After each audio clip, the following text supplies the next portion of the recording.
Hello and welcome to Culture Pop Remix number 14. I'm your host, Oren Merton, and this is a special episode because I have a panel that is going to discuss the movie Black Panther with me. So, for those of you who've lived in a cave, Black Panther is the new Marvel superhero movie involving the superhero, wait for it, Black Panther. So this movie has truly been taking over the world. The panel was recorded a while ago. As of this moment, the movie has made about $548 million at the box office. So it's over $500 million, and this is its second weekend. And it really is that good. So if you haven't seen it, go see it, especially because this is a spoilerific panel. We've all seen the movie, and so we talk about the movie from beginning to end, and I think it's a great discussion, and enjoy it, and here we go. So let me introduce my panel. We have Caren Spittler. Caren, would you like to introduce yourself briefly? I'm Caren. I attempt to run a magazine. There we go. Done. Well, I think you attempt fairly well, so I would say your attempt is successful. Thank you. And we have Golden. Golden, why don't you tell everybody who you are? I am a teacher and voice actor and avid science fiction and fantasy reader and dabbling in writing. All right, so let's talk about Black Panther, which I believe has been earning all the money in the world since it was released on Friday. Last check, it had made over $400 million in a single weekend, which I think was like the number 5 opening or something for any movie ever, let alone superhero movie or whatever else. So that ain't a bad thing. So the first question is, what did you guys think of it? I loved it. It was amazingly entertaining. Of course, I was happy with the storyline and other factors that it brought up, but just as a big budget superhero film, it was successful. It was interesting. It was entertaining. It was super long, but it didn't seem long to me. Was it long? I completely agree with you, because normally there's a certain point at the movie I end up looking at my watch a few times, like, okay, how long's it been? But I never did for Black Panther. So unlike others where I can tell you, oh yeah, that was 2.5 hours. For Black Panther, I don't know how long it was. Could have been 40 minutes, could have been 40 hours. I don't know. And for the most part, there weren't too many things that stood out and really bothered me. Okay. Golden? I enjoyed it. I thought the cast was really good, and not really knowing very much about the actual Black Panther in the comics, it still was enjoyable and gave me enough of a history so that I could get to know the characters and enjoy the story as well. Yeah, I agree. I think it was an absolutely great movie. I thought really every element was great. I loved, as a writer, I loved the fact that everything that was introduced kind of in the first act and early on had something to do with the end. That, it begins in Oakland and it kind of ends in Oakland. By the way, this is going to be very spoilerific for everybody listening. So if you haven't seen the movie, the intro already said there's spoilers here, but now I'm saying it again. I liked how the intro brings up Oakland, and it wraps in the end as well, that we see the challenge to the king at the beginning, and that's the beginning of the third act is the second challenge. I think even things like the remote driving, we see Shuri, the sister of Black Panther, driving the car, and then even that plays into the very end, where Agent Ross is then using the same technology to try and take out the airplanes while the family is fighting it out. And talk about the family, I did like the fact that this is a different kind of superhero movie, but at the same time, it was also kind of Shakespearean. So this wasn't a Western story, but it still had all the elements you'd find, in sort of the kind of family drama and member against member and things that you'd find in like a Shakespearean type of drama. And I thought that was really good. I also have to add, I loved the music. I thought the music to this movie was really good. And I know that this composer, whose name I'm going to butcher as Ludwig Göransson or something like that. Yeah, yes, he's a Swede. It's true. A Swede did the music for the movie. But he's worked with the director, Ryan Coogler, before, and they obviously have a good relationship. And he went to Africa and really enriched himself in the culture to get the right kind of music. And that's what I really liked about it, that it kind of went between modern and African and classic symphonic. And I think that's one of the things, the music and the visuals and everything really came together to make this a different kind of superhero movie, especially for Marvel. I think I may have said in one of the other podcasts that Marvel movies had tended in the past to be kind of gray, that just their color palette, they tend to wash it out. But this movie was really bright and colorful and beautiful, and it all made a difference. So yeah, this is just a complete success in every way. I felt like all of the characters were very well rounded. Like every single character had their story, and you got to see each of those characters' stories. I read one review where they thought that the villain wasn't very well developed, and to me that doesn't make sense because I saw him as a very well developed villain.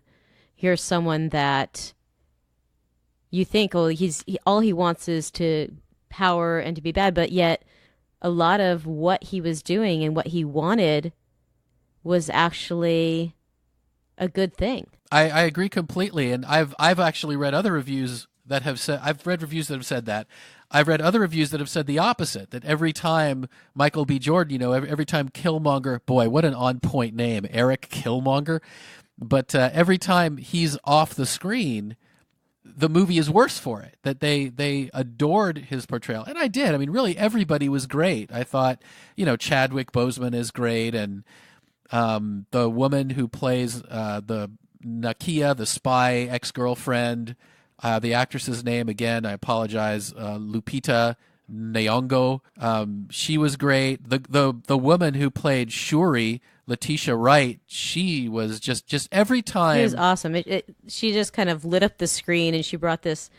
There was always this element of, I'm really calm, but I'm going to add this little bit of humor that's going to make you smile while you're watching me on screen. Yeah, I couldn't agree more. I think she was perfect. Forrest Whitaker is always, he brings a weight to everything he does, and I think he was great in this as well. Michael B. Jordan as Eric Killmonger was fantastic, and just everybody. Angela Bassett was great in this. Andy Serkis, it was great to see him have fun with his part. It was nice to see him not as a CGI character and actually getting to be himself. Yeah, I was saying to my husband about him that he's always been two different people to me, because I was familiar with him as an actor before he started doing CGI. Mm-hmm. And then I didn't realize that he was the same Andy Serkis. Right. For a long time, because it was just in my head two totally separate people. There was this amazing character actor. Right. And then later on I put two and two together and I'm like, oh my God, he's the person bringing these things to life. But I've always enjoyed him as a character actor. He's really good.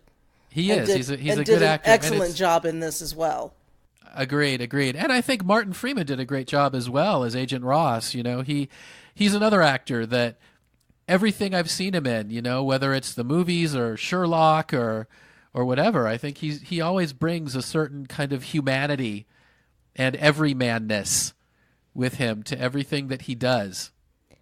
And I really like how you have someone who's portraying a king and has this power about him, but there's also this softness that he brings to the character. Yeah, absolutely. And he's able to consistently hold both of those in the same person and the same character. I agree. There's one line that his father says to him in the astral plane or the ancestral world, which rings so true when he's worried for his son, and he says, "You're a good man, and it's hard for a good man to be the king." Now, of course, we learn later it's because he has done some pretty dastardly things.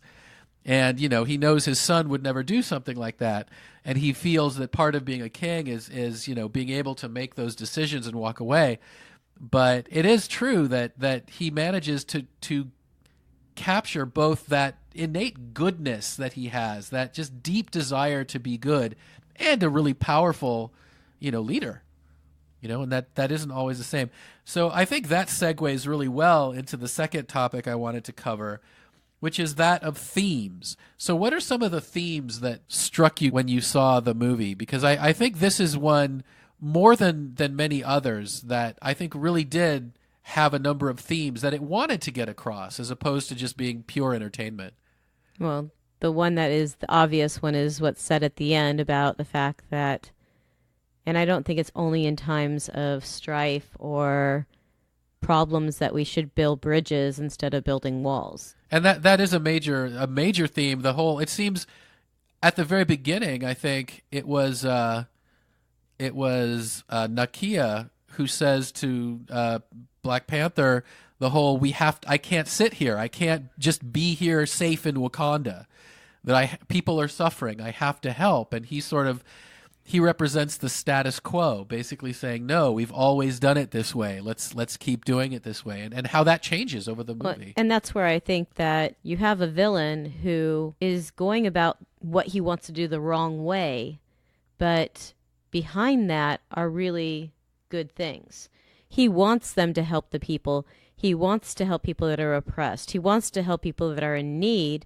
And Wakanda's just watching and sitting on the sideline. Yeah, and I think the best villains, they do have that sort of, they make you think, well, they're not totally wrong. Maybe there's a little bit here. Because, Killmonger, when he does go off, he does say that he wants part of raising the oppressed is he wants to then have it all be part of the Wakandan Empire, that he wants to raise the Wakandan Empire again. So there is that element of conquest in there, that he's not just being altruistic.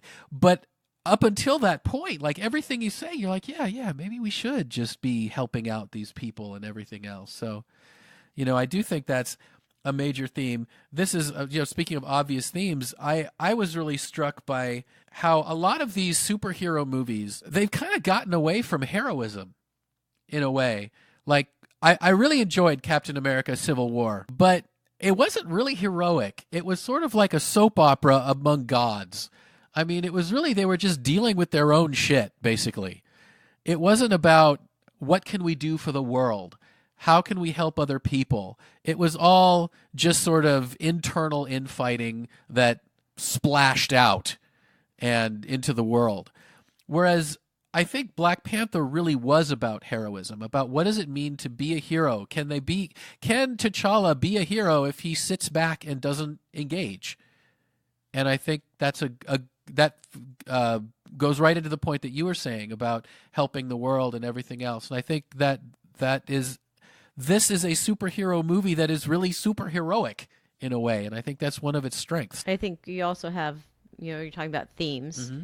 You have the love interest between your main characters, but then help me out with the names. The woman that's his like captain or right. Okay. I think it's Nakia. Well, Nakia is his love interest, and then but the you general. also have the general. I think her name is Okoye. And her love interest. Right. And he says, my love, and then you end up with these two heads that are butting at the end of the movie. And in the end, he wants to rebel, but he's not willing to sacrifice her to do that. And she knows it. She knows it. She knows it.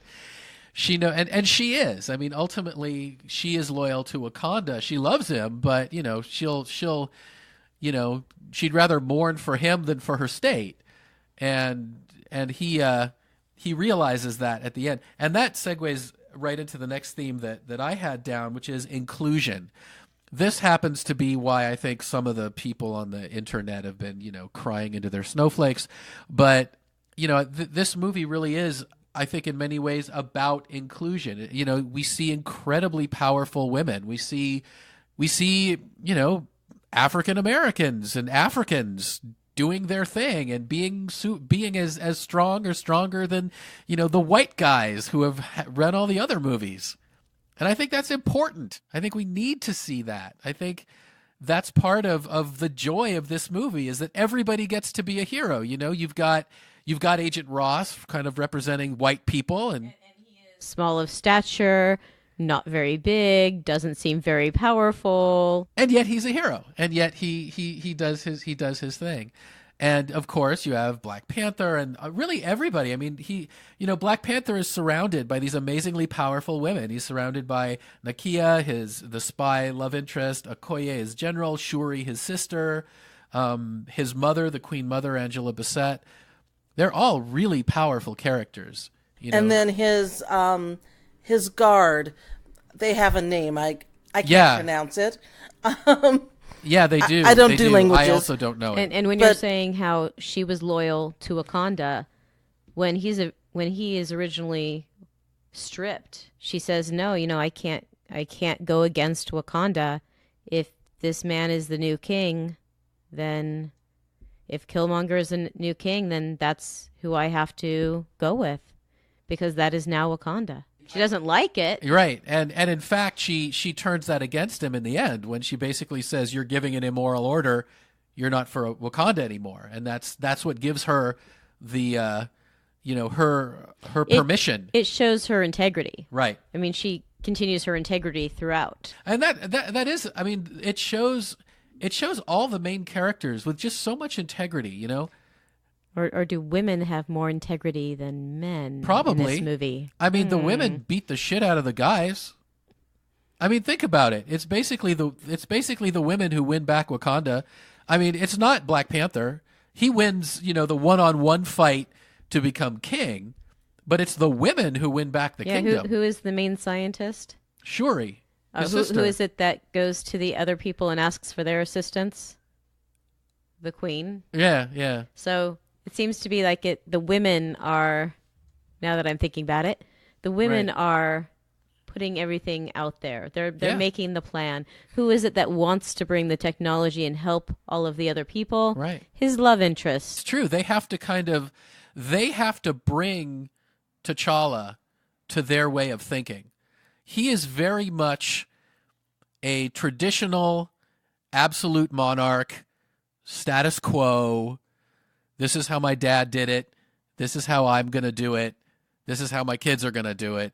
And it's the women in his life that have to, bring him into the world. Open his eyes. I didn't see him so much as a typical monarch, even though he was following that tradition.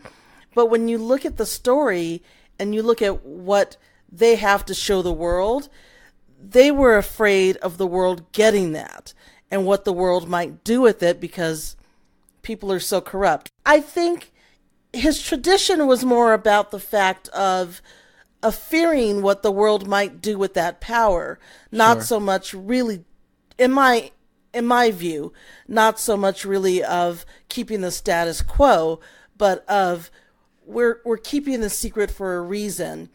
And then I think that everybody around him over time got him to see the light on that. Right. Not just his love interest, but his friend who, her significant other was in the guard. Right. And what was going on with Warmonger. I think everybody got him to come around and see that it was better to offer that to the world than hide it from the world. It's funny to talk about the kingdom and stuff because one of the things I also wanted to bring up is we do have to mention the criticisms because there has been just a silly amount of nonsense about this film. People trying to, game the Rotten Tomato user ratings because they can't deal with women and black people in film and stuff, bring down the stars and the user reviews and stuff like that. So what have been some of your favorite ones? Oh, I don't read them. I just know it's been happening. Oh, one of my favorite ones idea. was them saying that Michael B. Jordan right. lives with his parents. And so he went on Twitter to say, My parents live with me. How about some respect here? Yeah. And he's like, he's not going to throw his parents out. Sure. I like Yeah. that one. I heard something about now they're, trying to figure out, first of all, they got his height wrong on one of the other things too. And then there was like criticism over, well, his hair's not long enough. I know. What minor? God, who cares about that? Yeah, I was, one of the criticisms from, as a student of politics, one of the criticisms that makes me shake my head is the whole, this movie is too left-wing. So first of all, that made me laugh because we're talking about an absolute monarch and we're talking about a CIA agent who basically saves the status quo of the world. So if anything, the actual politics of the movie are center-right, if anything. But I just think it's really kind of a sad statement that just having messages of inclusion, of social responsibility, of kindness, of compassion. I mean, since when was compassion left-wing? It has to go in either one.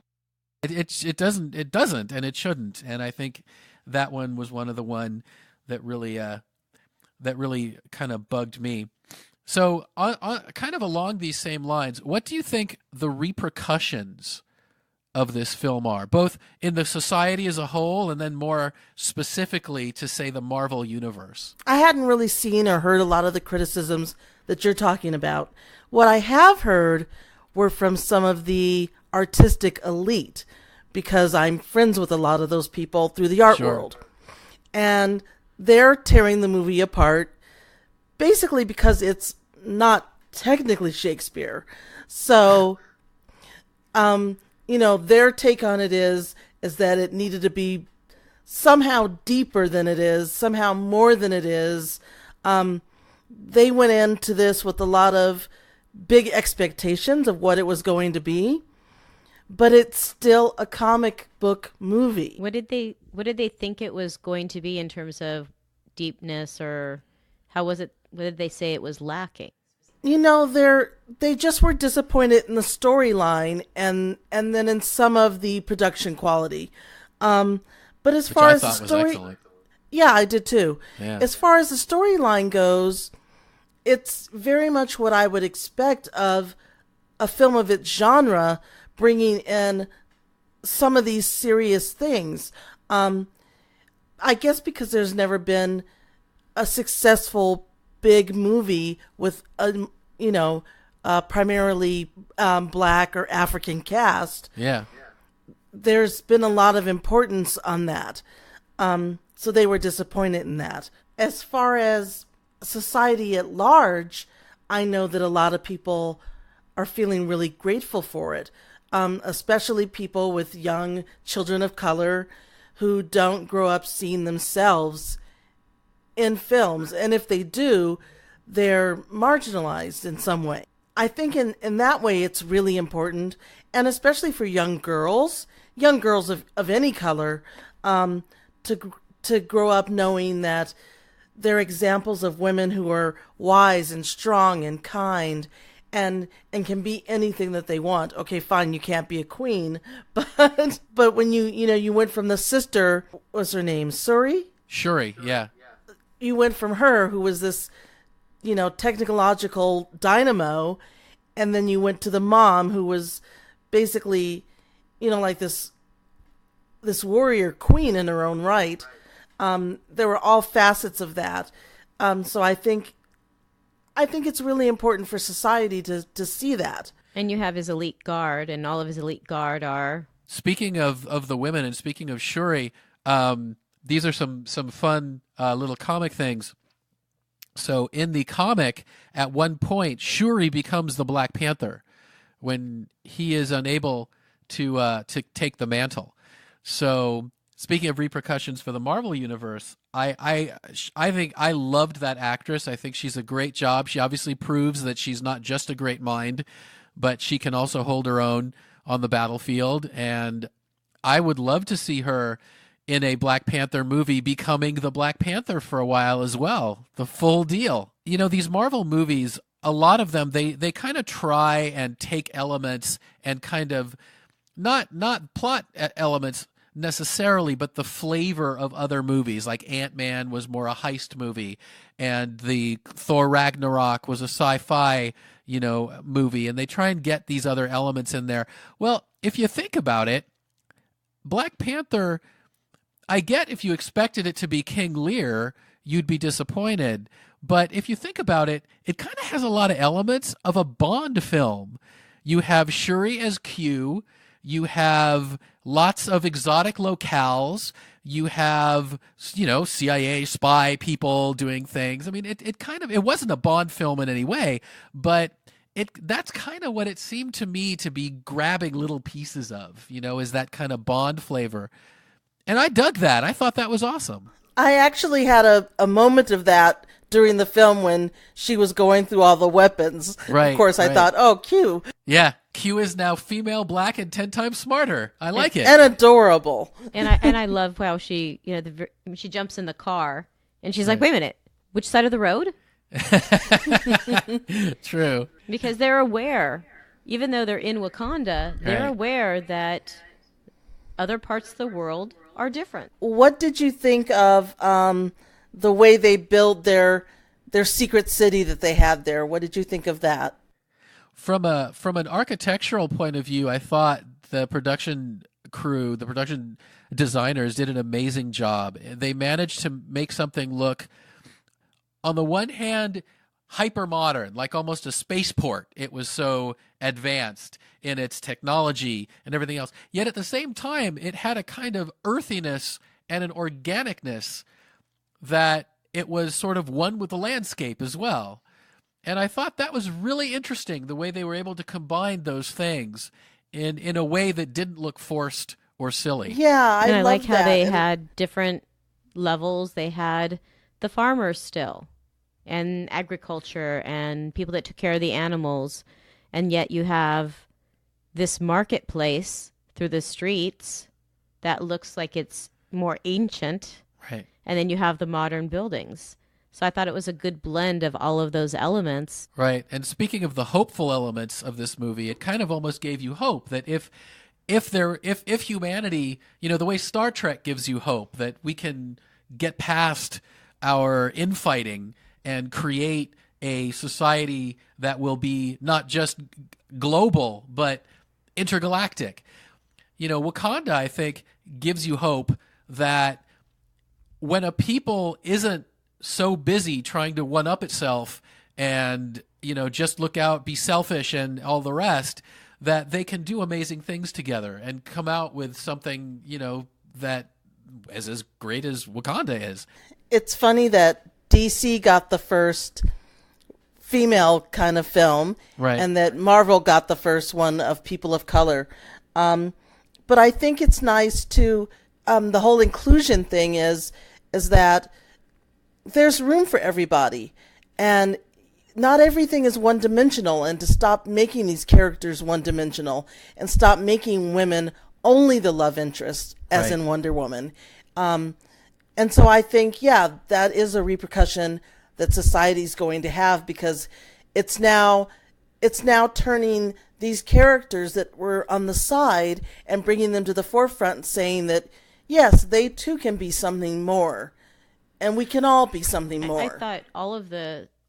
I thought, you have Wonder Woman, and there was a small group that was mainly the movie. Uh-huh. And Black Panther had its main character and a smaller group that was mainly the movie. But you go to something like Iron Man, and those main characters is a much smaller group of people. Right. This was nice to see a larger web of people that really moved the movie forward. Yeah, yeah. And along those lines, I think, speaking of repercussions... Not alone. Yeah. You don't do things alone. Success is working together. Success is listening to each other. Success is trying to see and hear from someone else's viewpoint. And I thought it was interesting at the end of the movie that they get up there and everyone's like, well, yeah, but what can Wakanda do for us? Right, because they've been hiding so long. Because they've already made a judgment right. about Wakanda. And speaking of Marvel repercussions, the follow-up from that is in the trailers already to Infinity War, we see exactly what Wakanda can offer. Wakanda is the basically futuristic army facing down Thanos. So we've now set up that now that Wakanda's part of the world, they're going to be the part of the world that saves the rest of us because they're kind of the only people who are qualified, if you will, to fight in an intergalactic war. It is their time. It is. It is Wakanda's time. And speaking of time... And perhaps you'll have your female Black Panther alongside him. That's right. Instead of having to take over for him. Could be. That could be. That would be fun. Except where can we still have our purple flower? I'm sure, there's some secreted away somewhere. Right. They'll find a secret cache somewhere. Someone kept one in their backyard, and so they have one somewhere. So, final thoughts. Build bridges, not walls. Communicate. Karen? We can all be more. We can. We can all be more. I like that. And there's room for everybody. Caren, Golden, thank you both so much for being on this podcast panel with me. Thank you. Thank you for having me. And that's our panel, and that's it for this episode. Did you enjoy it? Please let me know at info@culturepopremix.com if you have any comments or questions or suggestions. If you liked this episode, please leave a review in the Apple Podcasts app, iTunes, wherever you get your podcasts from. Thanks again. Be good to yourselves and each other, and I will catch you next time. Culture Pop Remix.